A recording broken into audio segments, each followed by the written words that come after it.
If you really want to gain the wisdom, power and knowledge, you must travel around the world.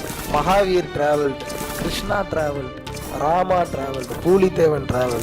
உங்களுடைய உடலை சோதித்துக் கொள்வதற்கான ஒரு களம் அதுதான். வாழ்க்கையில எதுவுமே ஒண்ணு இல்லைன்னு ஈஸியா நீங்க டிராவல் பண்ணீங்கன்னா தான் வர முடியும். நெற்றி கண்ணை நீ திறக்க, நெடுந்துயர் யாவும் நான் மறக்க, உன்னை பாடி உயிர் உருக சிவ சிவா.